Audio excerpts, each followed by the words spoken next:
Hi అండి. ఈరోజు video వచ్చేసి కొబ్బరి లడ్డూలండి. ఎంతమందికి మీలో ఇష్టమైతే నా ఛానల్ని సబ్స్క్రైబ్ చేయండి, లైక్ చేయండి, షేర్ చేయండి. నా వీడియోస్ చాలామంది చూస్తున్నారు కానీ సబ్స్క్రైబ్ చేయట్లేదండి. దయచేసి నన్ను సపోర్ట్ చేయండి. అయితే ఇప్పుడు కొబ్బరి లడ్డూలు ఎలా చేసుకోవాలనేది చూసేద్దాము.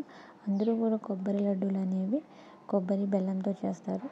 నేనైతే దాంట్లో కొద్దిగా మైదా కూడా యాడ్ చేస్తానండి. చాలా సాఫ్ట్గా బాగుంటాయి. మీరు కూడా ట్రై చేయండి, డెఫినెట్గా మీకు నచ్చుతుంది.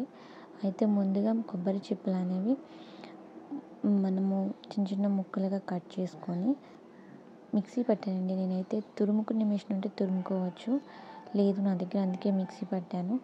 అలా మిక్సీ పట్టిన తురుము అనేది మనము దాంట్లో ఉన్న తేమంతా పోయే వరకు ఫ్రై చేసుకోవాలి. బాగా ఫ్రై చేసుకున్న కొబ్బరిని పక్కన పెట్టుకొని ఇప్పుడు పాకం పట్టుకోవాలండి. పాకం అనేది ఎలా పట్టాలంటే, మనకి 2 కప్స్ వరకు కొబ్బరి తురుము ఉందండి. అయితే 1 కప్పు నేను బెల్లం తీసుకున్నాను. దాంట్లో కొద్దిగా షుగర్ కూడా యాడ్ చేశాను. అందుట్లో మనం ఇలాచీ కూడా వేసుకోవాలి. ఇవన్నీ కలిపి బాగా పాకం అనేది ఏమి ఉండదండి, దీనికి కరిగిపోయి కొంచెం థిక్గా అవుతుంది అనగా ఈ మిశ్రమాన్ని అందుట్లో యాడ్ చేసేసుకోవాలి. కొబ్బరి మైదా కలిపిన మిశ్రమాన్ని యాడ్ చేసేసి మనం బాగా కలిపెట్టాలండి. అడుగంటకుండా కలిపెడుతూ ఉండడం వల్ల బాగా అది కుక్ అవుతుంది. దగ్గర పడినప్పుడు స్టవ్ ఆఫ్ చేసేయాలి. చల్లారిన తర్వాత మనం లడ్డూలుగా చేసుకోవడమే.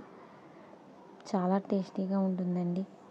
మీకు ఇలాంటి కొబ్బరి లడ్డూలు ఎప్పుడైనా తిని ఉంటే కామెంట్ చేయండి. అలాగే నచ్చితే తప్పకుండా ట్రై చేయండి. అలాగే నా వీడియో చూస్తున్న ప్రతి ఒక్కరికి థ్యాంక్ యూ. ఇలాగే నన్ను సపోర్ట్ చేస్తూ ఇంకా ముందుకు వెళ్ళేలాగా ప్రోత్సహిస్తారని కోరుకుంటున్నాను. Thank you. బాయ్.